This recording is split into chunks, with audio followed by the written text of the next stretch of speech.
आज मैं आपको बताने वाला हूँ चर्च का मैरिज सर्टिफिकेट पे अपोस्टाइल प्रोसेस कैसे किया जाता है। देखो आज ये मेरे पास एक चर्च का मैरिज सर्टिफिकेट है। इसके बैक साइड पे स्टेप बाय स्टेप किस तरह से अपोस्टाइल प्रोसेस हुआ है ये मैं आपको इस वीडियो में बताने वाला हूँ।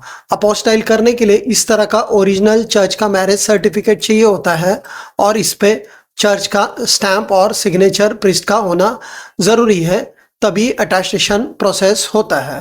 और आजकल न्यू रूल आया है जिसमें काफ़ी चर्च के सर्टिफिकेट अपोस्टाइल प्रोसेस नहीं होते हैं, जिसमें बैप्टिज्म वर्ड मेंशन होगा वो सर्टिफिकेट को अपोस्टाइल प्रोसेस नहीं होगा। काफ़ी जगह पे यहाँ बैप्टिज्म लिखा होता है, यहाँ कहीं कहीं वर्ड में बैप्टिज्म डेट लिखा होता है। अगर बैप्टिज्म वर्ड कहीं भी आया तो एमईए उसको अपोस्टाइल प्रोसेस नहीं करती है।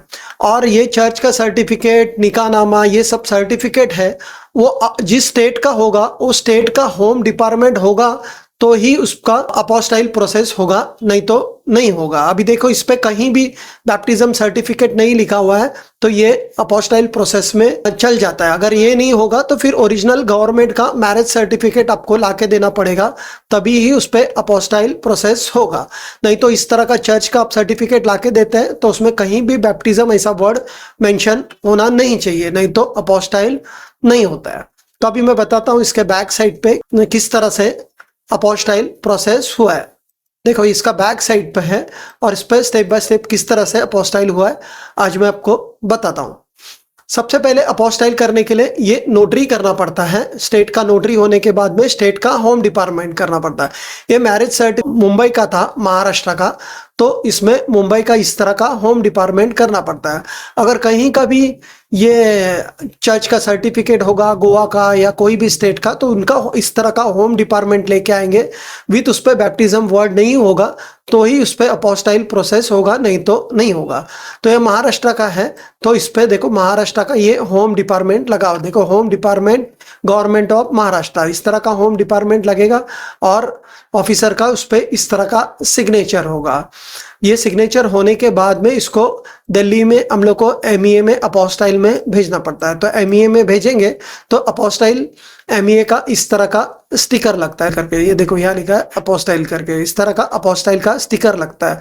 देखो यहाँ लिखा है ministry of external affair, ministry of external affair है ना, वही ये अपोस्टाइल इशू करता है। देखो उस पर फिर ऑफिसर का इस तरह का स्टैंप लगता है, देखो यहाँ लिखा है मिनिस्ट्री ऑफ एक्सटर्नल अफेयर्स और उनका इधर सिग्नेचर होता है, ये स्टैंप लग के इस पे सिग्नेचर होता है और इस पे सब आपका डिटेल आता है, जैसे कि दिस पब्लिक डॉक्यूमेंट, देखो मैरिज सर्टिफिकेट या मैरिज सर्टिफिकेट और किसने साइन किया तो प्रीस्ट ने साइन किया, किसने इशू किया मिनिस्ट्री ऑफ एक्सटर्नल अफेयर ने इशू किया, क्या डेट पे इशू किया 22 जैन, मतलब ये लेटेस्ट डेट है, और किसको इशू किया इशूड टू, तो उसका नाम इधर आता है।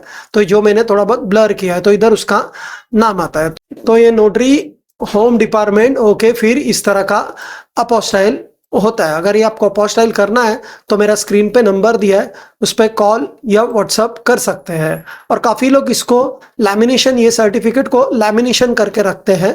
तो अगर आपने लैमिनेशन करके रखा हुआ है तो डरने की कोई बात नहीं है, बैक साइड से हम लोग प्रॉपरली लैमिनेशन रिमूव करके उस पर अपोस्टाइल प्रोसेस करते हैं।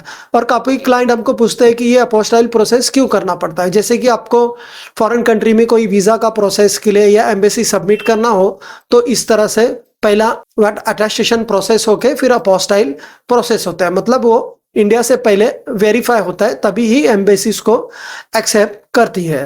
तो अगर आपको ये अटेस्टेशन करना हो तो मेरा स्क्रीन पे नंबर दिया है, उस पर कॉल या व्हाट्सअप कर सकते हैं। अगर ये मेरा वीडियो पसंद आए तो प्लीज़ लाइक और सब्सक्राइब कीजिए, जिसके वजह से आपको अटेस्टेशन, इमिग्रेशन, वीज़ा रिलेटेड सब एम्बेसी अटेस्टेशन, जितने भी वर्ल्ड के अटेस्टेशन प्रोसेस है उनके वीडियो हम लोग डालते रहते हैं, वो आपको मिलते रहेंगे। आपको कतार, ओमान, बहरीन कहीं का भी अटेस्टेशन और कहीं का अपोस्टाइल देखना हो तो हमारे चैनल पे जाके आप देखेंगे तो वहाँ आपको मिल जाएगा। Thank you.